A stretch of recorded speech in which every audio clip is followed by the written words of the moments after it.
You are watching Grace Television.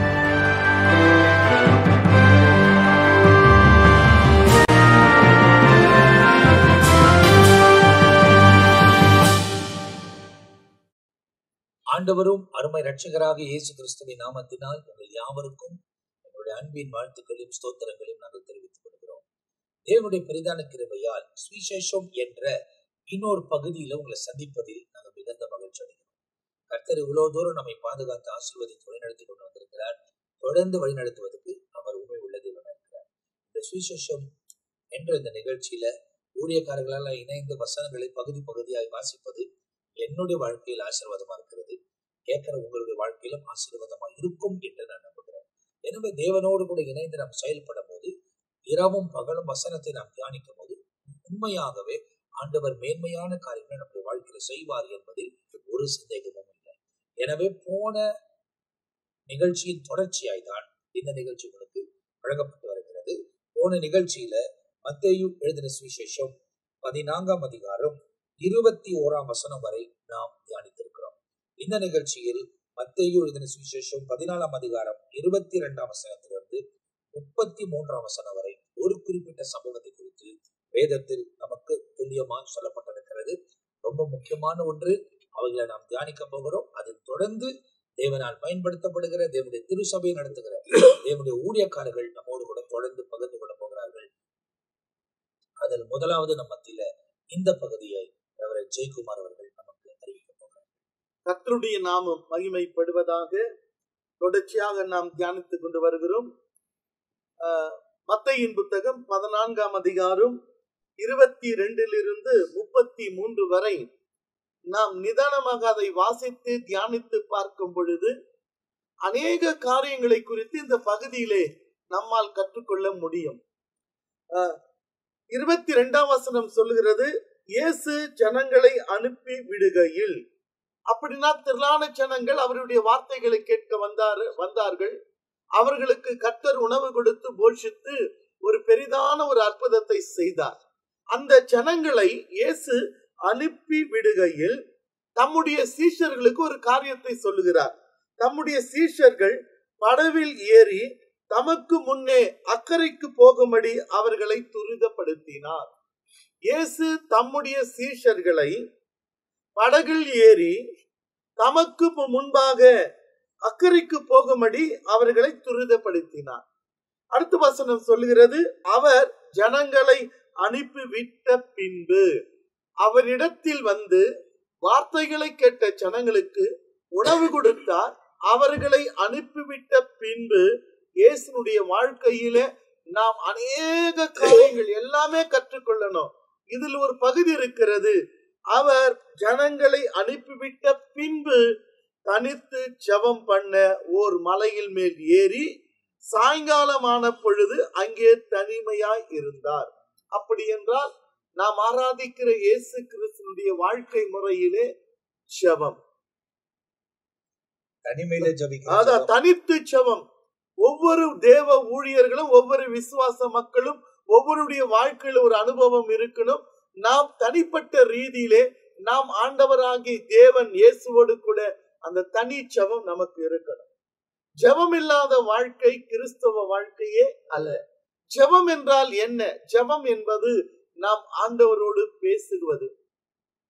ஜெபம் என்பது நாம் ஆண்டவரோடு பேசுவது. வேத வாசிப்பு என்பது ஆண்டவர் நம்மோடு பேசுவது. ஆகையாலே நாம் ஆராதிக்கிற இயேசுனுடைய வாழ்க்கை முறை பார்க்கும் பொழுது அவர் தனித்து ஜெபம் பண்ண ஒரு மலையின் மேல் ஏறினார். யோசித்து பாருங்க, நாம் இயேசுவை பின்பற்றி நடக்கிறோம் என்று சொல்லுகிறோம். எதை வைத்து சொல்ல முடியும்? அவரை பின்பற்றி நடக்கிறோம் என்று சொன்னால் அவருடைய போதனைகளை கேட்டு நடக்கணும். அவருடைய செயல்பாடுகளை கேட்டு நாமும் பின்பற்றி நடக்கணும். ஜெபம் என்பது ஒவ்வொருத்தருக்கும் ஒரு அஸ்திபாரத்தை போன்றது. ஜெபம் இல்லாத வாழ்க்கை கிறிஸ்தவ வாழ்க்கையே அல்ல. இயேசு வாழ்க்கை முறை பார்க்கும் பொழுது இரவெல்லாம் ஜெபித்திருக்கிறார், தனித்து ஜெபித்திருக்கிறார், சீஷர்கள் தனி ஜெபித்திருக்கிறார், விடற்காலை எழுந்து வனாந்தத்துக்கு சென்று ஜெபித்திருக்கிறார். நமக்கு ஜெபம் எப்படி செய்ய வேண்டும் என்பதை குறித்து கூட ஓமையின் வடிவத்திலே நமக்கு கற்றுக் கொடுத்திருக்கிறார். இந்த பகுதியிலே நாம் எல்லோரும் கட்டாயம் ஜெபிக்கிறதான தனித்து ஜெபிக்கிற ஒரு அனுபவத்துக்களை வந்துதான் ஆக வேண்டும். அந்த ஜெப வாழ்க்கை இல்லை என்று சொன்னால் எதையுமே நாம் ஜெயம் பெற முடியாது. இது ஒரு ஜெப வாழ்க்கை ஆண்டவர் நமக்கு கற்றுக் கொடுக்கிற ஒரு காரியம். அடுத்த வசனம் என்ன சொல்லுது? அதற்குள்ளாக படகு நடுக்கலில் சேர்ந்து எதிர்காற்றினால் அலைவுபட்டது. அதாவது இவர் தனியா ஜெபம் பண்ணிட்டு போறாரு, அதுக்குள்ள சீஷர்கள் டிராவல் பண்ணி போயிட்ட கடல்ல போயிட்டாங்க. ஆனா நடக்கிறது என்ன? எதிர்காற்றினால் அந்த படகு அலையில் சிக்கி கொள்கிறது. ஒரு காரியம் இங்க பார்க்கணும். இப்ப படகுல யாரு இல்ல? இயேசு இல்ல. இயேசு இல்லாத படகு கடலில் பயணப்பட்டு போகிறார்கள். எதிர்காற்றை சிக்கி கொள்ளுகிறார்கள். இயேசு இல்ல. ஆனா அதே வசனம் சொல்லுது 32, அவர்கள் படகில் ஏறிய உடனே காற்று அமர்ந்தது. அப்போ இயேசு இல்லாத ஒரு வாழ்க்கையின படகுல இயேசு இல்லைன்னு சொன்னா நமக்கு அநேக எதிர்காற்று வரும், அலைக்கழிக்கிற நிலைமையா இருக்கும். ஆனால் இயேசு படகில் ஏறின உடனே, வார்த்தை சொல்லு 32, அவர்கள் படவில் ஏறின உடனே காற்று அமர்ந்துன்னா, இப்போது காற்றையும் புயலையும் அதட்டுகிறவர், அதை அமைதிப்படுத்துகிறவர். அந்த படகில் ஏறின உடனே அது அமைதல் ஆகிறது. இது இன்று நாம் என்ன கத்துக்கணும்? நம்முடைய வாழ்க்கையினும் படகிலே இயேசு எப்போது நம்மோடு கூட இருக்கணும்.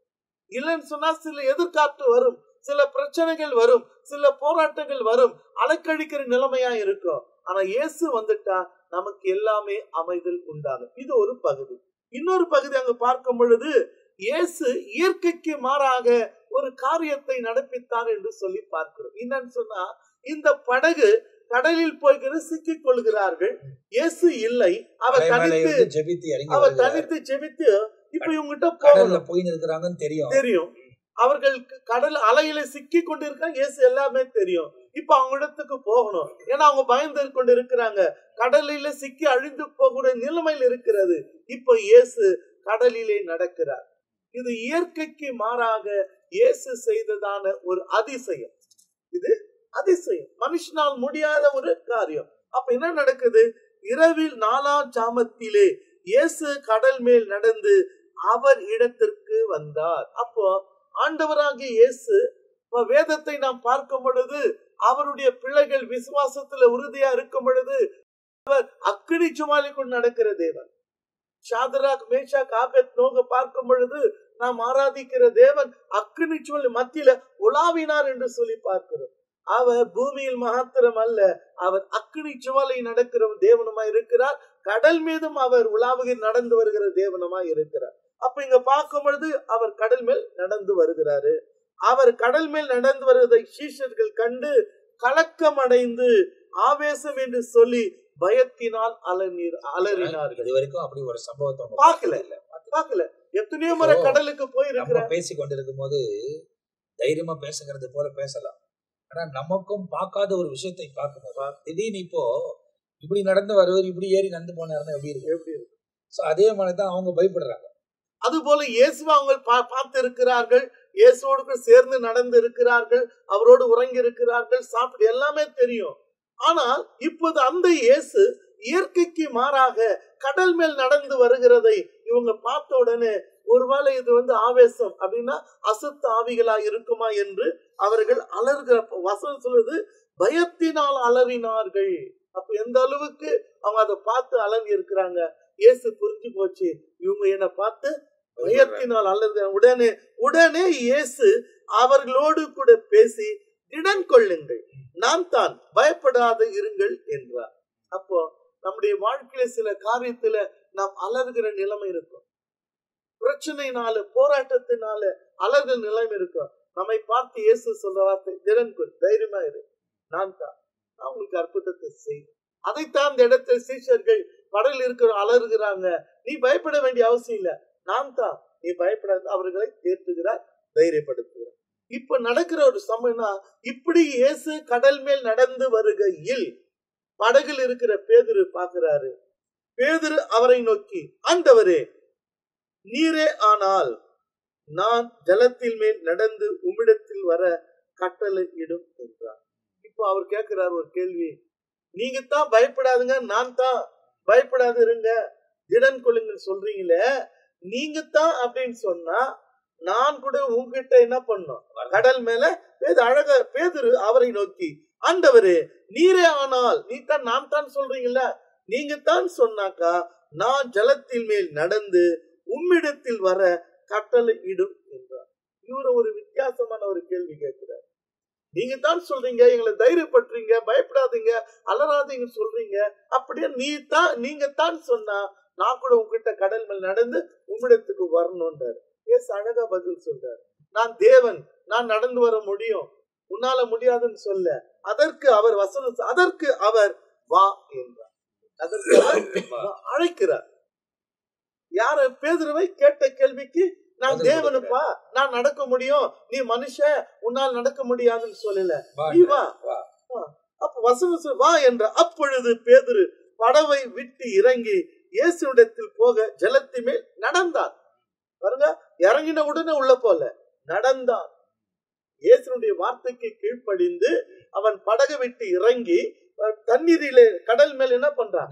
நடந்தான் இருக்குது, நடந்தான்.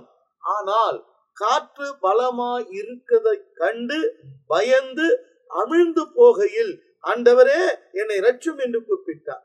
இப்ப நடக்கிறான், அட்லீஸ்ட் கொஞ்சம் தொலை போய் இருக்கணும், ஆனா காற்று அதிகமா இருக்கிறபடினாலே பயந்துட்டான். ஏன்னா இது வரைக்கும் யாரும் அப்படி பண்ணல, பயந்துட்டான். பாருங்க, பயந்து அவன் தண்ணியில உள்ள இல்ல, பயந்துட்டான். என்னன்னா காற்று இப்படி அடிக்குது, நான் போய் நடந்து போக முடியுமா? பயந்துட்டான். அப்ப நம்முடைய வாழ்க்கையில ஆண்டவருடைய சத்தத்தை கேட்டு புறப்பட்டு வந்துட்டோம். சில நெருக்கங்கள், பாடுகள், கஷ்டங்கள் நமக்குள்ள ஒரு பயம், நம்மால் முடியுமா? நம்மால் இல்லைங்க. கர்த்தர் அழைத்தா, கர்த்தருடைய வார்த்தை ஒரு நாளும் போய் சொல்லார். அழைத்தவர் தேவன், அமைந்து போக விட மாட்டார். ஆனா இவன் பயந்து என்ன கூப்பிட்டான் பாருங்க, பயந்து அமிழ்ந்து போகையில், ஆண்டவரே என்னை ரட்சும் என்று கூப்பிட்டான். அப்போ இவன் தெரிஞ்சிச்சு, ஐயோ நான் பயந்துட்டதுனால நான் உள்ள போறேன், செத்துடணும் என்று கூப்பிடுறா. ஆண்டவர் சொல்றாரு, உடனே இயேசு கையை நீட்டி அவனை பிடித்து, அற்ப விசுவாசியே ஏன் சந்தேகப்பட்டாய் என்றார். அப்போ கர்த்தருடைய வார்த்தை ஒரு நாளும் போய் சொல்ல. அவரை அழைத்த தேவன் நம்மை மரணம் நடத்த வல்லவராய் இருக்கிறார். நம்ம எல்லா சூழ்நிலை தூக்கி எடுக்க வல்லவராய் இருக்கிறார். பேதுரு நடந்தான், வா என்று கூப்பிட்டார், வந்து இறங்கி கூட நடந்துட்டாரு. ஆனா எதிர்காற்று வந்ததுனால அமிழ்ந்து போகிறேனோ என்று அந்த பயத்தில் கூப்பிடும்போது இயேசு சொன்ன, அற்ப விசுவாசி ஏன் பயப்பட்டாய், ஏன் சந்தேகப்பட்டாய் என்றார். அன்பார்ந்தவர்களே, இயேசுவையினுடைய வார்த்தையை நம்பித்தான் நம்ம எல்லாரும் ரட்சிக்கப்பட்டு இருக்கிறோம். அவர் வார்த்தை நம்பித்தான் வந்திருக்கிறோம். அவருடைய வார்த்தை நம்பி வந்தவர்கள், இயேசுவை நம்பினவர்கள் இதுவரைக்கும் உலகத்தில் யாரும் வெக்கப்பட்டு போனதே கிடையாது. எந்த நிலைமையில் இருந்தாலும் சரி, இயேசுடைய வார்த்தை கேட்டுதான் நம்ம ரட்சிக்கப்பட்டு இருக்கிறோம். 110 ஆண்டவரே என் வேலைக்காரன் திமிர்வதை படுத்திருக்க, ஆகிலும் நீர் ஒரு வார்த்தை மாத்திரம் சொல்லும், என் வேலைக்காரன் பிழைப்பான். இயேசுவின் வார்த்தையிலே, வேத வார்த்தையிலே வல்லமை உண்டு. மரித்து கிடக்கிற ஆத்து மக்களை உயிர்ப்பிக்கிற வார்த்தை, நம்மை கரம்பிடித்து நடத்துகிற வார்த்தைகள். அப்ப பேதுருக்கு ஆண்டவர் சொன்னார், அற்ப விசுவாசியே ஏன் சந்தேகப்பட்டாய். கர்த்தருடைய வார்த்தை நம்பினவர்கள் நம்பாமல் போனா அவங்களுக்கு ஆண்டவர் வைக்கிற வார்த்தை அற்ப விசுவாசி. அடுத்த வசனம் சொல்லுது, அவர்கள் படகில் ஏறின உடனே காற்று அமர்ந்தது. இயேசு ஒரு காரியத்தில் வந்துட்டார்னா சூழ்நிலை பார்க்காதீங்க, எல்லாவற்றையும் மாற்றக்கூடிய தன்மை, சர்வ வல்லமை படைத்தவர் நாம் ஆராதிக்கிற தேவன். 33ஆம் வசனம் சொல்கிறது, அப்போது படகில் உள்ளவர்கள் வந்து மெய்யாகவே நீர் தேவனுடைய குமார் என்று சொல்லி அவரை பணிந்து கொண்டாங்க. இந்த அற்புதத்தை எல்லாம் கண்ட படகில் இருக்கிறவங்க எல்லாம் ஒரு வார்த்தை சொல்றாங்க, நீர் மெய்யாகவே நீ தேவனுடைய குமார் என்று சொல்லி அவரை பணிந்து கொண்டாங்க. பாருங்க, அதே போல மரித்த லாசரை கூட மரித்து 3ஆம் நாள் கடந்து போனது கர்த்தர் ஆண்டவராக இயேசு என்ன பண்ணாரு, உயிர்த்தெழ செய்தார். அப்ப உயிர்த்தெழுந்த செய்த பிறகு ஜனங்கள் கூடியிருக்கிற ஜனங்களா விசுவாசித்தாங்க, மெய்யாகவே இவர் தேவனுடைய குமாரன் என்று சொல்லி. அப்ப ஆண்டவர் ஒரு அற்புதத்தை செய்கிறார் என்று சொன்னா இயற்கைக்கு மாறாக அது இருக்கும். அந்த இயற்கைக்கு மாற அற்புதத்தை செய்கிற வேளையிலே கூடியிருக்கிற ஜனங்கள் எல்லாம் விசுவாசிப்பாங்க, இவர் மெய்யாகவே தேவனுடைய குமாரன். அது போல நம்முடைய வாழ்க்கையில் கூட நீ நெருக்கத்தில் இருக்கலாம், போராட்டத்தில் இருக்கலாம், ஒன்றும் முடிந்து போக நிலைமையில் இருக்கலாம். எப்படியா இருந்தாலும் அந்த உலர்ந்த எலும்புகளா கூட இருக்கலாம், நாம் ஆண்டவர் உயிர்ப்பிக்க வல்லவராய் இருக்கிறார். நம்மை தூக்கி எடுத்து நிலையா நிறுத்த அவர் வல்லவராய் இருக்கிறார். அவர் மெய்யான தேவன், நம்முடைய வாழ்க்கையில் அற்புதத்தை செய்ய அவர் இன்றும் வல்லவராயிருக்கிறார். இந்த இடத்துல சொல்லப்பட்ட இந்த வசனங்களில ஒரு நிறைய காரியங்கள் சொல்லப்பட்டிருக்கிறது. முதலாவது, அவர் அவங்கள படகுல இருந்து அவர் தான் அனுப்பி வச்சார். அப்போ யாரு அனுப்பி இருக்கிறார் அவருக்கு நல்லா தெரியும். அவர் மலைக்கு போறார், ஜெபிக்கிறார். ஜெபித்து கொண்டிருக்கிற வேளையில இவர்கள் என்ன சூழ்நிலையில் இருப்பார்கள் என்பதையும் அவர் அறிந்திருந்தார். கடல் மேல் நடந்து போனார். நடந்த சம்பவங்கள் எல்லாம் இப்போது நமக்கு துல்லியமா விளக்கப்பட்டிருக்கிறது. கடைசியாய் அவர் படகுல ஏறின உடனே அந்த காத்து அமைதியானது. அதுக்கு பிறகு அது உள்ளவர்கள் நீரே தேவனுடைய குமாரன் என்று அறிக்கை செய்தார்கள் என்பதை வேதத்தில் பார்க்கிறோம். இந்த சம்பவங்கள் தான் இந்த பகுதியில் எழுதப்பட்டிருக்கிறது. நேரம் இல்லாததுனால இது அதிகமாய் நமக்கு விளக்க முடியாது. இவ்வளவு விளக்க முடியும். நீங்க பைபிளை வாசித்தீங்கன்னா இன்னும் ஆழமான காரியங்களை ஆவியானவர்களும் சொல்லிக் கொடுப்பார். அப்போ அடுத்த பகுதியில 34 வசனம், 35, 36 வசனத்துல இது 3 காரியத்தில் ஒரு குறிப்பிட்ட சம்பவத்தை குறித்து சொல்லப்பட்டிருக்கிறது. இதை குறித்து நம்ம மத்தியில ஜான் பீட்டர் அவர்கள் கொண்டு மத்தேயு 14:34. பின்பு அவர்கள் கடலை கடந்து கெனசரேத்து நாட்டில் சேர்ந்தார்கள். இந்த 34ஆம் வசனத்தில் ஒரு காரியத்தை குறிப்பிட விரும்புகிறேன். ஆண்டவர் வழிநடத்துகிறவர், வழிநடத்தும் தேவன் சில நேரத்தில் எந்த பாதையில நடத்துகிறார் என்றால் சோதனையின் பாதையில் நடத்துகிறார். ஆண்டவர் சோதனை அனுமதிக்கிறார். ஆனா அந்த சோதனை கடைசி வரைக்கும் அவர்களை மேற்கொள்ளுவதில்லை. அந்த சோதனை நடுவில் நடத்துகிறவர் கூட இருக்கிறதினால் அவர்கள் அந்த சோதனையில் மூழ்கி போகாதபடிக்கு அவர்களை தப்புவிப்பதற்கு கூடவே இருக்கிறார். கடக்கும் அனுபவம். அப்ப தேவனுடைய பிள்ளைகள், தேவனை சார்ந்தவர்கள் சில பாதையில் கடந்து போக வேண்டிய நிலைமை இருக்கிறது. அதை கடந்தாதான் அடுத்த லெவலுக்கு போக முடியும். சோதனைக்கு அடுத்த ஒரு இடத்துக்கு போக முடியும். எங்க வந்தாங்க? கெனசரேத்து நாட்டிலே சேர்ந்தார்கள். இந்த கெனசரேத்து நாடு பக்கத்துல இன்னொரு நாடு கூட இருக்கு, கெர்கசேனர் நாடு பக்கத்திலேயே இருக்கு. அது பக்கத்திலேயே தான் இருக்கு. என்ன? கெனசரேத்து, கெர்கசேனர். இப்ப இந்த நாட்டு மக்கள் கண்ணியமானவர்கள். யாரு? கெனசரேத்து நாட்டு மக்கள் மிகவும் நல்லவர்கள், கண்ணியமானவர்கள். ஆனால் கெர்கசேனர் நாட்டு மக்கள் முரட்டு குணமானவர்கள். அவங்க விரட்டி அடிக்கிறவங்க. எங்க என்ன செய்யறாங்க பாருங்க. இப்ப இவங்க நல்லவங்கன்னு சொன்ன எதுக்கு தெரியுமா? இந்த நாட்டுக்கு போன பிறகு ஆண்டவரும் கூட இருக்கிறவங்களும் போன உடனே 35ஆம் வசனம் சொல்லுது, அவ்விடத்து மனுஷர் அவரை இன்னார் என்று அறிந்து. அப்ப ஏன் கண்ணியமானவர்கள், நல்லவர்கள் என்று சொல்றேன்னு சொன்னா, பொதுவா சில காரியத்தை சொன்னா இது நமக்கு ஒத்து வராத கேஸ், யாரோ அவங்க போறாங்க, நீங்களாம் ஏன் போய் அதை கூடுறீங்க?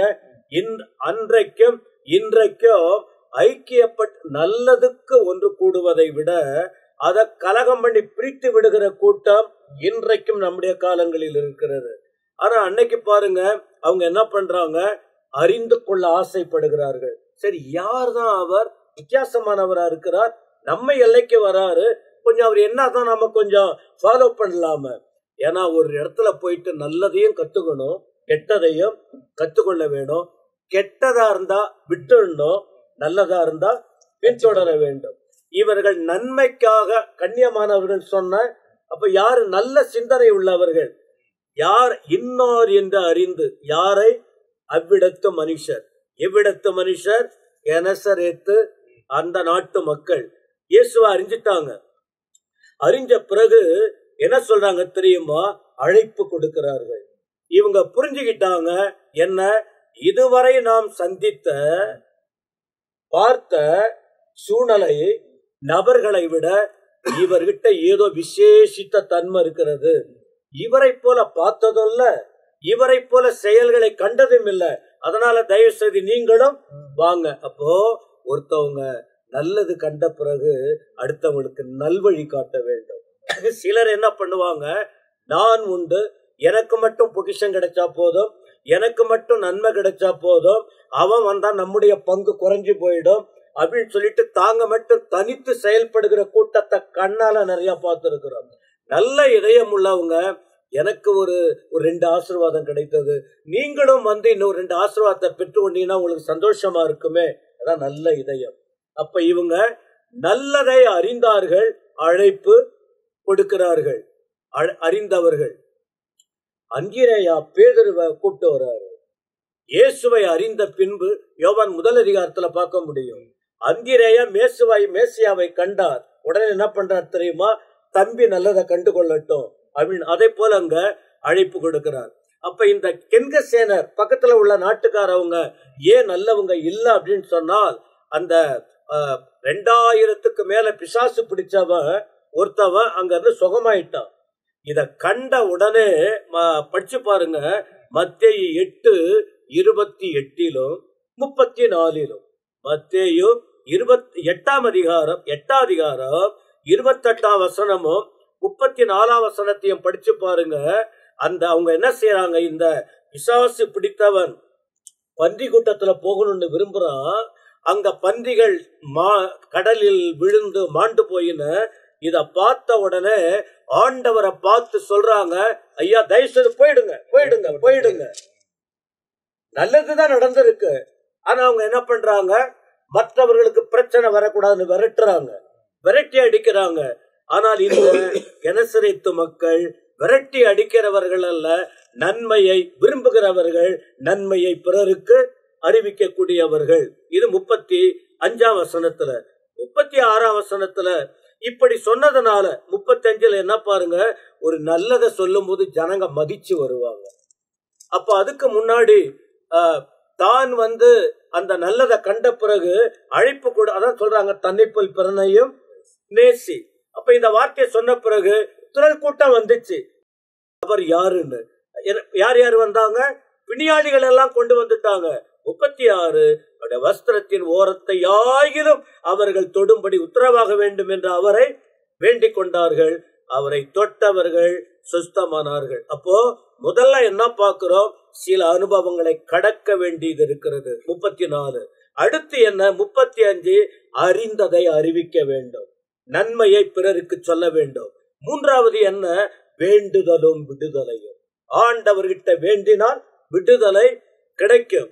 மத்தேயு 9:21-22 பாத்தீங்கன்னா, 12 வருடம் வேதனையில் வாழ்ந்த ஒரு ஸ்திரீ அவர் வஸ்திரத்தின் ஓரத்தை ஆகிலும் தொட்டால் சுகமாவன்னு சொன்னால், தொட்டால் சுகமடைந்தாள். இதற்கு தேவை என்ன தெரியுமா? பாஸ்டர் ஜெயக்குமார் சொன்னதை போல விசுவாசம் வேணும். மத்தேயு 8:13 அந்த 100க்கு அதிபதி தன் வேலைக்காரன் சுகவீனமா இருக்கிறான்னு சொல்லி ஆண்டவர் வார்த்தை சொல்லப்பட்டது, விசுவாசிக்கிறியா? நடக்கும். விசுவாசித்தான், அற்புதை கண்டான். இப்போ என்ன? சோதனையை கடக்க நமக்கு தேவன் துணை புரிவார். அறிந்ததை பிறகு நல்லதை அறிவிங்க. அழைப்பு கொடுக்கும் போது வாருங்க, நம்பிக்கையோட வாருங்க. இயேசு கிறிஸ்து உங்கள் வாழ்க்கையில் அற்புதங்களை செய்ய வல்லவராய் இருக்கிறார். அப்ப இந்த இடத்துல இந்த 3 வசனங்களில ரொம்ப துல்லியமான நிறைய காரியங்களை நாம் கேள்விப்பட்டிருக்கிறோம். 2 ஊரை குறித்து நம்ம போதகர் பேசினார். ஒருவர் அந்த இடத்துல 8ஆம் அதிகாரத்துல சொல்லும் போது அவர்கள் விரட்டினார்கள். ஆனா இந்த இடத்துல இருக்கிற ஜனங்கள் அவர் யார் என்பதை அறிந்து கொண்டு மற்றவர்களை கூட்டிக் கொண்டு வந்தார்கள். கூட்டிக் கொண்டு வந்த அத்தனை ஜனமும் ஆசீர்வதிக்கப்பட்டார். அவர் இடத்துல வஸ்திரத்தின் ஓரத்தாகிலும் தொடர்வதற்கு அனுமதி கேட்டார். அப்ப பெரும்பாலுள்ள ஸ்திரீ மாத்திரம் வஸ்திரத்தை தொட்டு சுகம் பெறவில்லை. இந்த திரளான ஜனங்கள் சுகம் பெற்றார்கள் என்பதையும் வேதத்தில் நமக்கு சொல்லப்பட்டிருக்கிறது. இந்த காரியங்கள் இதுல நமக்கு விளக்கப்படுகிறது. இதை தொடர்ச்சியாக 15ஆம் அதிகாரம், இது 1ஆம் வசனத்திலிருந்து 20ஆம் வசனம் வரை ஒரு சம்பவத்தை குறித்து சொல்லப்பட்டிருக்கிறது. இந்த கொஞ்சம் நீண்டியமா இருந்தாலும் இதை குறித்து நம்மத்தில பிரியமானவர்களே, மத்தேயு 15ஆம் அதிகாரத்துக்குள்ள இப்பொழுது நாம் வருகிறோம்.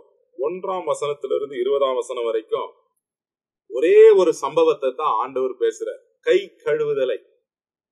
இன்னைக்கு பாருங்க, அப்பொழுது எருசலேமிலிருந்து வந்த வேத பாரகரும் பரிசேயரும் இயேசுவிடத்தில் வந்து, உம்முடைய சீஷர்கள் முன்னோர்களின் பாரம்பரியத்தை ஏன் மீறி நடக்கிறார்கள்? கை கழுவாமல் போஜனம் பண்ணுகிறார்களே என்றார்கள். இப்போ அங்கே ஒரு பாரம்பரியமான ஒரு காரியங்கள் இருந்தது. மோசையின் நியாய பிரமாணங்களின் விளக்கங்களும் இங்க சொல்லப்பட்டிருக்கிறது. யூத ஆசாரியர்களால் கொடுக்கப்பட்ட அனுதின சட்டங்களும் முன்னோர்களுடைய பாரம்பரியமாக இருந்து அவர்கள் தலைமுறை தலைமுறையாக கடைபிடிக்கிற அநேக விதிமுறைகளை அனுதின வாழ்க்கையின் செயல்பாடுகளால் பல சடங்காச்சாரமான காரியங்களை தீட்டுப்பட்டவர்களாக இருந்ததாகவும், அந்த தீட்டுகளை எப்படி கழுவ வேண்டும், எப்படி கைகளை கழுவ வேண்டும், எப்படி தங்களை சுத்திகரித்துக் கொள்ள வேண்டும் என்பதை அவர்கள் சடங்காச்சாரமாக சில காரியங்களை சட்டதிட்டங்களாக வைத்திருந்தார்கள். ஆகினால்தான் அந்த தீட்டு நீங்க அவர்கள் அதாவது கழுவப்பட வேண்டும் என்றும் மத தலைவர்களால் கருதினர். சீஷர்களுடைய உடல் ரீதியான அழுக்குகளை பற்றி அவர்கள் அக்கறைப்படவில்லை. கழுவுதலை குறித்து ஒரு மத சடங்காச்சாரமாக அவர்கள் மாற்றினார்கள். அதனால்தான் நம்ம மார்க்குவின் புஸ்தகம் 7ஆம் அதிகாரத்துல வரும்போது இதே சம்பவத்தை அங்க சொல்லப்படுகிறது. அப்பொழுது அவருடைய சீஷர்களில் சிலர் கழுவாத அசுத்த கைகளினாலே போஜனம் பண்ணுகிறதை அவர்கள் கண்டு குற்றம் பிடித்தார்கள்.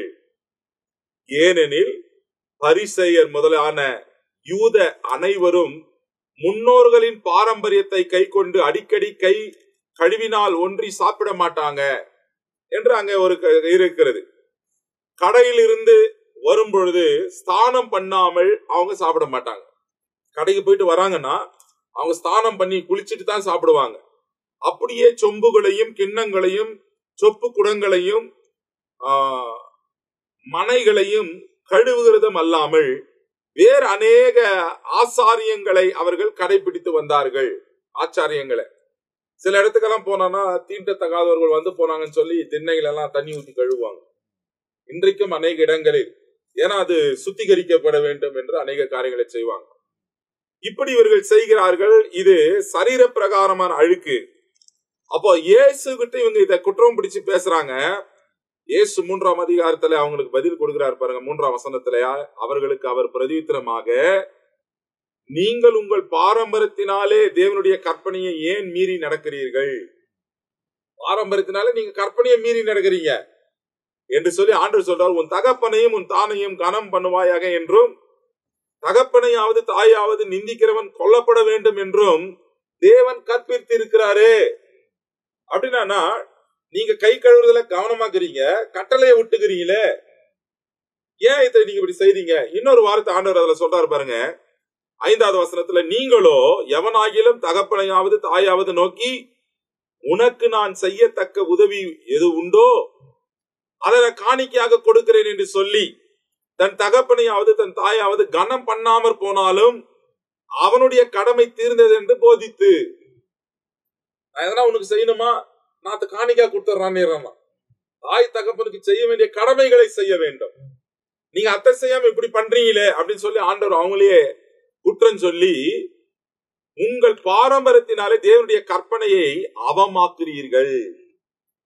உங்களுடைய சடங்காச்சாரத்தை நீங்க பிடிக்கிறீங்க, ஆனா தேவனுடைய கற்பனைகளை நீ அவமாக்கிறியே என்று சொல்லி ஆண்டவர் ஒரு வார்த்தை சொல்றாரு, மாயக்காரரே, மாயமாலம் பண்றவங்களே. ஆண்டவர் இந்த வார்த்தைய இந்த பகுதியில 3 முறை அவர் பயன்படுத்துறார். நம்ம 6ஆம் அதிகாரத்துல 2ஆம் வசனத்துல பார்த்தோம். யார் மாயக்காரர்னா, தர்மம் செய்யும் போது சந்தை வெளியிலே போய் எல்லாரும் காணத்தக்கதாக செய்கிறவங்கள மாயக்காரர் என்று சொன்னார். 7ஆம் அதிகாரம் 5ஆம் வசனத்துல மாயக்காரன் என்ன பண்ணும், அவன் கண்ணுல பெரிய உத்தரவாத இது இருக்கும். சரி, அவன் சகோதரனை பார்த்து துரும்பு இருக்குது பாரு, பெருசு குற்றமா சொல்லுவான். அவர்களை ஆண்டவர் மாயக்காரன் என்று சொன்னார். 23ஆம் அதிகாரத்துல மத்தேயுல 13வது வசனத்துல, மாயக்காரராகிய வேதப்பாரகரே பரிசேயரே உங்களுக்கு ஐயோ, மனுஷர் பிரவேசியாதபடி பரலோக ராஜ்யத்தை நீங்க பூட்டி போடுறீங்க, அடைச்சு போடுறீங்க, பாரம்பரியத்தினால அடைத்து போடுகிறீர்கள், நீங்கள் அதில் பிரவேசிப்பதும் இல்லை, பிரவேசிக்க போகிறவர்களை பிரவேசிக்க விடுவதும் இல்லை என்று சொல்றார், மாயக்காரரே என்று சொல்லி. அப்ப பாருங்க, சடங்காச்சாரமாக நீங்க எல்லாமே இருக்கிற கற்பனைகளை கைவிட்டுறீங்களே என்று சொல்லி ஆண்டவர் அவங்களுக்கு, உங்களை குறித்து இந்த ஜனங்கள் தங்கள் வாயினால் என்னிடத்தில் சேர்ந்து தங்கள் உதடுகளினால் என்னை கனம் பண்ணுகிறார்கள், அவர்கள் இருதயமோ தூரம் இருக்கிறது. சும்மா நேம் ஷேக் வர்றீங்க, நேம் ஷேக் எல்லாம் பண்றீங்க, ஆனா இருதயம் கிட்ட இல்ல, இருதயம் தூரம் இருக்கு அப்படின்னு சொல்லி ஆண்டவர் அவர்களுக்கு சொல்லி, மனுஷருடைய கற்பனைகளை உபதேசங்களாக போதித்து எனக்கு வீணாக ஆராதனை செய்கிறார்கள் என்று ஏசாயா தீர்க்கதரிசினால சொல்லப்பட்ட காரியங்கள். ஏசாயாவில் 29ஆம் அதிகாரம் 13வது வசனத்தை ஆண்டவர் இங்க கோட் பண்றார். ஏசாயா 29:13 ஆண்டவர், இந்த ஜனங்கள் தங்கள் வாயினால் என்னிடத்தில் சேர்ந்து தங்கள் உதடுகளினால் என்னை கனம் பண்ணுகிறார்கள், ஆனா அவர் இருதயமோ தூரமா இருக்கிறத. இந்த வசனத்தை ஆண்டவர் இந்த இடத்துல சொல்றார். இப்படி சொல்லி ஆண்டவர் அப்படி சொல்லினே இருக்கும்போது பின்பு ஜனங்களை வரவழைத்து கேட்டு உணருங்கள், வாயுக்குள்ள போறது எதோ உங்களை தீட்டுப்படுத்தாது, வாயிலிருந்து வெளியே வருதுதான் உங்களை தீட்டுப்படுத்தும். வாயிலிருந்து அது உள்ள போறது தீட்டுப்படுத்தாது, வாயிலிருந்து வெளியே வருதுதான் தீட்டுப்படுத்தும். அப்படி அவர் சீஷர்கள் வந்து ஆண்டவர்கிட்ட பேசுறாங்க. ஆண்டவரே நீ என்ன பேசுற சொல்றாங்க பாருங்க. அப்பொழுது அவருடைய சீஷர்கள் அவரிடத்தில் வந்து, பரிசேயர் இந்த வசனங்களை கேட்டு இடரல் அடைந்தார்கள் என்று அறிவீரோ என்றார்கள். அதற்கு பிரதித்திரமாக, என் பிதா நடாத நாட்டெல்லாம் வேரோடு பிடுங்கப்படும். என் பிதா ஒருத்தனை நட்டு வச்சிருந்தா அவன் தான் இங்க நிற்பான், மற்றவெல்லாம் வேரோடு பிடுங்கப்படும். ஏன்னா அவர் தான் அதாவது நடுகிறவர், அவர் தான் பிடுங்கிறவர். எரேமியாவில ஒரு வசனம் சொல்லுகிறது, 1ஆம் அதிகாரம் 9-10 வசனங்களை வாசிக்கப்படும் பொழுது ஜெரேமியாவில ஆண்டவர் நல்ல ஒரு வசனத்தை இங்க சொல்றாரு. கர்த்தர் தமது கரத்தை நீட்டி என் வாயை தொட்டு, இதோ என் வார்த்தைகளை உன் வாயிலே வைக்கிறேன், பார், பிடுங்கவும் இடிக்கவும் அழிக்கவும் கவிழ்க்கவும் கட்டவும் நாட்டவும் உன்னை நான் இன்றைய தினம் ஜாதிகளின் மேலும் ராஜ்யங்கள் மேலும் ஏற்படுத்தினேன் என்று கர்த்தர் என்னோடு சொன்னார். அப்ப ஆண்டவருக்கு தான் அதிகாரம் இருக்குது. அப்ப ஜனங்க வந்து சொல்ற இடரடைவாங்க, உபதேசத்தை கேட்டார், இதான் நடாத நாட்டமெல்லாம் வேரோடு விடுங்கப்படும் அப்படின்னு சொல்லி ஆண்டவர்களை சொல்லி, அவர்களை விட்டு விடுங்கள், அவர்கள் குருடருக்கு வழி காட்டுகிற குருடரா இருக்கிறார்கள். குருடனுக்கு குருடன் வழி காட்டினால் இருவரும் குழியிலே விழுவார்களே. பிளைண்ட் ஒரு இன்னொரு பிளைண்டுக்கு வழி காட்டுறான், இவனுக்கே சத்தியம் தெரியலையே அப்படின்னு ஆண்டவர் சொல்லி, உடனே பேதுரு வரான். ஃபர்ஸ்ட் சீஷருக்கு வந்தாங்க, இப்ப பேதுரு வந்து பேசுறான். அப்பொழுது பேதுரு அவர் இந்த உண்மைகளை எங்களுக்கு வெளிப்படுத்த வேண்டும், என்ன பேசுற எங்களுக்கு தெரியலையே. அப்ப ஆண்டவர் சொல்றார், இன்னும் நீங்கள் இதை உணர்வில்லாது இருக்கிறீர்களா? வாயுக்குள்ள போகிறது வயிற்றுக்கு சென்று ஆசன வழியாய் கழிந்து போகும் என்பது இன்னும் நீங்கள் அறியவில்லையா? வாயிலிருந்து புறப்படுகிறவர்கள் வைகள் இருதயத்திலிருந்து புறப்பட்டு வரும், அவைகளே மனுஷனை தீட்டுப்படுத்தும். எப்படி எனில், இருதயத்திலிருந்து பொல்லாத சிந்தனைகளும் கொலைபாதகங்களும் விபச்சாரங்களும் வேசிதலங்களும் களவுகளும் பொய் சாட்சிகளும் தூஷணங்களும் புறப்பட்டு வரும், இவைகளே மனுஷனை தீட்டுப்படுத்தும். கை கழுவாமல் சாப்பிடுகிறது மனுஷனை தீட்டுப்படுத்தாது. அப்ப பாருங்க, உள்ளத்துல ஆண்டவர் என்னன்னா, உள்ளத்துல நீ பரிசுத்தமா இருக்கணும், வெளி தோற்றத்தை அல்ல. வெளியில கை கழுவுறதுனால பரிசுத்தமாயிரும், நம்ம கை கழுவுறோம் குளிக்கிறதுனால பரிசுத்தமாயிரலாம், சுத்தமா இருக்கிறோம். ஆனா உள்ளத்துலதான் பரிசுத்தமா இருக்கணும். வாய்க்குள்ள போகிறது அது ஆசன வழியாய் போயிடும், ஆனா வாயிலிருந்து வருது பாருங்க, அதுதான் மனுஷனை தீட்டுப்படுத்துகிறது என்று ஆண்டவர் கொள்ளாத விபச்சாரங்கள், கொலைபாதங்கள், வேசிதனங்கள், களவுகள், பொய் சாட்சிகள், தூஷணங்கள், இவைகள் நம்முடைய வாழ்வில் இருக்கக்கூடாது என்பது ஆண்டவர் ஆணித்தரமாக இந்த இடத்துல எடுத்து சொன்னார். அப்ப இந்த 20 வசனத்துக்கான விளக்கத்தை இப்போது நம்ம கேட்டிருக்கிறோம். அப்ப ரொம்ப துல்லியமா இயேசு சில காரியங்களை பேசுகிறார். வெளித்தோற்றத்துல சுத்தமா இருப்பது நல்லதுதான், ஆனா அதை வைத்துக் கொண்டு நீங்கள் தேவனுடைய ராஜ்யத்தில் பிரவேசிப்பீர்கள் என்பதை நீங்கள் நினைக்கக்கூடாது. உங்கள் இருதயமானது, அதாவது பரிசுத்தம். பரி என்பது முழுமையான சுத்தம். உன்னுடைய சரீரமும் சுத்தமா இருக்கணும், உன்னுடைய இருதயமும் சுத்தமா இருக்கணும். சரீரத்தை மனுஷன் பார்க்கிறான், இருதயத்தை தேவன் பார்க்கிறான். தேவனுக்கு முன்பதாய் இருதயத்தை சுத்தமாய் வைத்துக் கொள்ள வேண்டும், மனிதர்களுக்கு முன்பதாய் சரீரத்தை சுத்தமாய் வைத்துக் கொள்ள வேண்டும். அந்த பரிசுத்தமாய் நாம் இருக்கும் போதுதான் நாம் தேவனோடு கூட பிரவேசிக்க முடியும் என்பதை நீங்கள் தெளிவாய் அறிந்து கொள்ள வேண்டும். இந்த 20 வசனத்தில் அவைகள் விளக்கப்பட்டிருக்கிறது. அடுத்தது 21ஆம் வசனத்திலிருந்து 28ஆம் வசனம் வரை ஒரு குறிப்பிட்ட பகுதி சொல்லுகிறது. அவைகளை குறித்து நம்ம மத்தியில பிஷப் ரெவரண்ட் பெனி எசாயா அவர்கள் சொன்னார். இந்த வசனங்களை வாசிக்கும் பொழுது அநேக பாடங்களை நாம் இதிலே கற்றுக்கொள்கிறோம். இருந்தாலும் சுருக்கமாய் ஒரு 7 நிமிடத்துல சில கருத்துக்களை எடுத்து சொல்ல ஆசைப்படுகிறேன். அப்போது அந்த திசையில் குடியிருக்கிறதான கானானிய ஸ்திரீ ஒருத்தி அவரிடத்தில் வந்து, ஆண்டவரே, தாவீதின் குமாரனே, எனக்கு இறங்கும், என்னுடைய மகள் பிசாசினால் கொடிய வேதனைப்படுகிறாள் என்று கூப்பிட்டார். அப்போ அப்படி கூப்பிடும் பொழுது ஆண்டவர் பிரதித்திரம் எதுவுமே சொல்லாதபடிக்கு அமைதியாய் போகிறதை பார்க்கிறோம். ஆனா வேதத்துல எங்கேயும் அப்படி ஆண்டவர் போனது கிடையாது, அமைதியா இருக்கல. கூப்பிட்ட உடனே அவர் பதில் கொடுக்கிற தேவன் என்றுதான் வசனத்திலே பார்க்கிறோம். கூப்பிடும்போது பதில் கொடுக்கிற, என்னை நோக்கி கூப்பிடு என்று சொன்ன அவர் இப்போ கூப்பிடும்போது ஒரு பதிலும் கொடுக்காமல் போகிற நேரத்திலே தான் சீஷர்கள் சொல்லுகிற ஒரு வார்த்தை, இவள் நம்மை பின்தொடர்ந்து கூப்பிடுகிறாளே, இவளை அனுப்பிவிடும் என்று அவரை வேண்டிக் கொண்டார்கள். அப்ப என்ன அர்த்தம்? ஆண்டவர் கேட்காம போறார் அப்படின்னு சொன்னா அதற்கு ஒரு காரணம் இருக்கு. என்ன? அவருடைய விசுவாசத்தை சோதிக்க முடியாது. இப்ப இவ்வளவு நாள் பார்த்தீங்க அப்படின்னு சொன்னா இஸ்ரவேல் ஜனங்கள், தம்முடைய ஜனங்கள், அவர்களுக்கு அற்புதங்களை செய்தவுடன் செய்கிறார். ஆனால் இப்பொழுதோ புறஜாதிய பெண் இங்கே ஆண்டவருடைய உதவியை நாடி, அவருடைய அற்புதத்தை நாடி வரும் பொழுது 24வது வசனத்தை வாசித்து பாருங்களேன். 24வது வசனம், அதற்கு அவர் காணாமற் போன ஆடுகளாகிய இஸ்ரவேல் வீட்டாரிடத்திற்கு அனுப்பப்பட்டேனே அன்றி மற்றபடி அல்ல. ஆண்டவர் இந்த உலகத்துக்கு வந்த முக்கியமான பர்பஸையும் இந்த இடத்துல சொல்றார். இந்த இடத்துல இஸ்ரவேலுக்கு தான் வந்தேன்றது. ஆமா. ஆனால் அந்த இஸ்ரவேல் ஜனங்கள் ஏற்றுக்கொண்டார்களா என்று பார்த்தால் ஏற்றுக்கொள்ளவில்லை. காரணம் என்ன? தனக்கு சொந்தமானவர்களிடத்தில் வந்தார், சொந்தமானவர்களோ அவர் என்ன செய்யல, ஏற்றுக்கொள்ளவில்லை என்று வசனத்திலே வாசிக்கிறோம். அது மட்டுமல்லாதபடிக்கு அப்போஸ்தலர் 13வது அதிகாரம் 46வது வசனத்தை அருமையான ஐயா அவர்கள் வாசிப்பார். அங்கே ஒரு வார்த்தை இருக்குது.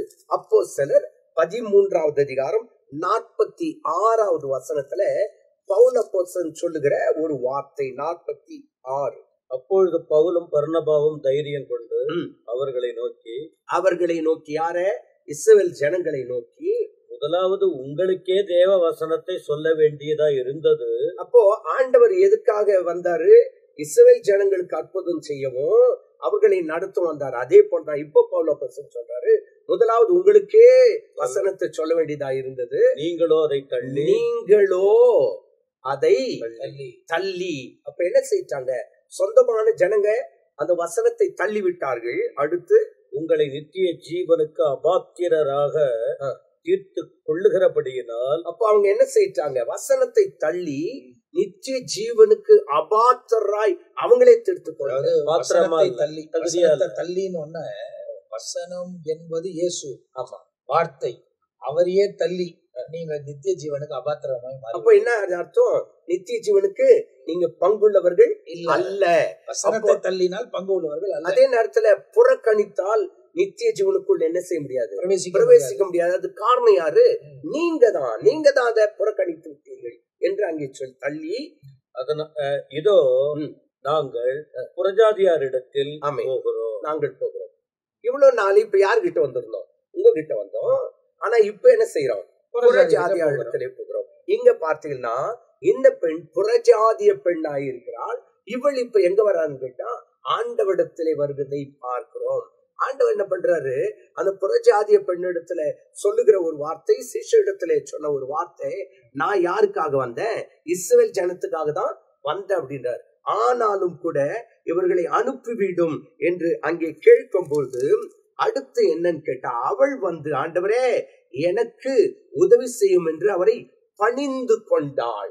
முதலாவது வந்து கேட்கிறா, இப்ப இரண்டாவது என்ன செய்யறான்னு கேட்டா பணிந்து கொள்ளுகிறார். அப்போ ஆண்டவரை பணிந்து கொள்ளும் போது ஆண்டவர் நிச்சயமா என்ன செய்ய மாட்டார். அதாவது அது வந்து ஒரு she was not fed up, அதாவது சோர்ந்து போல. அதான் முக்கியம். அதாவது அந்த இடத்துல வந்து நமக்கு வந்து ஒரு என்ன அப்படி பட்டு போறாரு போட்டோம் அப்படின்னு போல, அடுத்ததும் இன்னும் கொஞ்சம் தாழ்மையாய் போய் பணிந்து நெருங்குகிறதை பார்க்கிறோம். பணிந்து கொண்டால் அவர் அவளை நோக்கி, பிள்ளைகளின் அப்பத்தை எடுத்து நாய்க்குட்டிகளுக்கு போடுகிறது நல்லதல்ல. இதுவரைக்கும் கேட்காம போயிட்டு இருந்தவரு இப்ப நின்று ஒரு பதில் கொடுக்கிறாரு. ஏன்னு கேட்டா, அதாவது ஒரு விஷயம் பாஸ்டர், நீங்க பேசும்போது பணிவு பேச வைக்குது. ஆமென் ஆமென். பணிவு அவரை பேச, அதே நேரத்துல நெருக்கம் அவரை பேச வைத்தது. அதே போலதான் நம்முடைய வாழ்க்கையில ஆண்டவரை நெருங்க அவர் மௌனமா இருக்க மாட்டார். அவர் நம்மோடு கூட பேசி அடுத்து என்ன செய்யணும் அதை என்ன பண்ணுவாரு, செய்வார். இப்போ நேரம் குறைவா இருக்கிறதுனால ஏன் நாய்க்குட்டிகள் அப்படின்னு சொன்னாரு அப்படின்னு சொல்றதுக்கு எனக்கு நேரம் இல்லை. ஏன்னு கேட்டா, நாய்க்குட்டிகளை குறித்து நிறைய வேதத்துல இருந்தாலும் வசனத்தின் படி பார்த்தால் பிள்ளைகளின் அப்பத்தை எடுத்து நாய்க்குட்டிகளுக்கு போடலாமா அப்படின்னு சொன்னா அங்க பாருங்க, அடுத்து அவர் சொல்ற ஒரு வார்த்தை என்னன்னு கேட்டா, மெய்தான் ஆண்டவரே, ஆனாலும் நாய்க்குட்டிகள் தங்கள் எஜமான்களின் மேஜையில் இருந்து விழும் துணிக்கைகளை தின்னுமே. அங்க அப்போன்றாரு, அப்போன்றது பெருசு. இப்ப இவ சொல்றது என்ன? துணிக்கை. அப்போ அவருடைய ஒரே ஒரு விசுவாசம், உம்முடைய துணிக்கை என்று சொல்லுகிற அந்த வார்த்தை எனக்கு போதையா முக்கியம் என்று சொல்லும்போது, அவளுக்கு பிரதோத்திரமாக ஆண்டவர் சொன்னதான ஒரு வார்த்தை என்னன்னு கேட்டால், ஸ்திரியே உன் விசுவாசம் பெரியது. அப்ப என்ன அர்த்தம்? ஆண்டவரை நெருங்கி, அப்ப பாருங்க, மௌனமா போயிட்டாரு. ரெண்டாவது என்ன பண்ணாரு? நான் இஸ்ரேல் ஜனங்களுக்காக தான் வந்தேன்னாரு. மூன்றாவது இவள் போய் பணிந்து கொண்டாள். அப்படி பணிந்து கொண்ட உடனே ஆண்டவருடைய இரக்கம் இவள் மேல் வருகிறதாக நாம் பார்க்கிறோம். வந்தது மாத்திரம் அல்லாதபடிக்கு ஆண்டவர் பேச ஆரம்பிக்கிறார். என்னன்னு கேட்டா, ஸ்ரீயே உன் விசுவாசம் பெரியது. அப்ப அந்த விசுவாசம் யாருக்கு வந்தது தெரியுமா? இஸ்ரவேலருக்கு அல்ல, புறஜாதிய பெண்ணுக்கு அந்த விசுவாசம் வந்தது. அதனாலதான் சங்கீதம் 145:19 பார்க்கிறோம், அவர் தமக்கு பயந்தவர்களினுடைய விருப்பத்தின்படி செய்து. என்ன அர்த்தம் கேட்டா, அவளுடைய விருப்பம் என்ன? தன் மகளை எப்படியாவது என்ன செய்யணும்? விடுதலை ஆகணும். அதான் விருப்பம். அதனால தேவ சமூகத்திலே பயந்து போய் அவரை பணிந்து கொண்டது நிமித்தமாய் சங்கீதம் 145:19 பார்க்கும்போது, தமக்கு பயந்தவர்களுடைய விருப்பத்தை அவர் அதாவது நிறைவேற்ற உண்மையுள்ளவராயிருக்கிறார். அதே போல மத்திய 8:13 பார்க்கும்போது, இயேசு 100க்கு அதிபதியை நோக்கி, நீ போகலாம், நீ விசுவாசத்தைப்படியே உனக்கு ஆக கடவுது. அப்போ அவளுடைய விசுவாசம் என்ன? ஐயா, உடைய துணிக்கை போதையா என்ற ஒரு விசுவாசத்தோடு கூட அறிக்கை செய்தபடியினால் ஒரு பெரிய விடுதலை பெற்றுக்கொண்டது. அந்த நேரமே அவள் மகள் சொச்சமானார். அப்போ அந்த நொடி பொழுதிலே தேவன் விடுதலை கொடுத்தார். ஆண்டவர் பாருங்க, அலட்சியமா போற மாதிரி இருந்தது. இரண்டாவது பார்க்கும்போது அவரை பணிந்து கொண்டாள். பணிந்து கொண்டது மட்டுமல்ல, ஐயா அந்த துணிக்கை எனக்கு போதும் அப்படின்னு சொன்னாரு. கர்த்தர் அற்புதங்களை செய்தவர். இன்றைக்கு நாம் அவரை நெருங்கி போய் பார்க்கும்போது, நெருங்கி அவரை பணியும் போது, நிச்சயமாய் தேவன் நமக்கு அற்புதங்களை செய்ய வேண்டும். அப்ப இந்த பகுதியில் உள்ள காரியங்கள் நமக்கு துல்லியமா விளக்கப்பட்டிருக்கிறது. ஏராளமான காரியங்கள் தியானிக்க அவைகளில் தோண்டப்பட்டாலும் நேரம் நமக்கு குறைவா இருக்கிறபடியால் அதுக்குள்ளவே சில காரியங்களை சொல்லி முடிக்க வேண்டும் என்ற ஒரு பகுதியை நாம் இப்போது உங்களுக்கு சொல்லி முடித்திருக்கிறோம். இந்த எபிசோடு உங்களுக்கு ஆசீர்வாதமா இருந்திருக்கும் என்று நான் நம்புகிறேன். அநேக காரியங்கள் பகுதியா விளக்கப்படுகிறது. ஆண்டவர் நம்மோடு கூட பேசிக்கொண்டே வருகிறார்.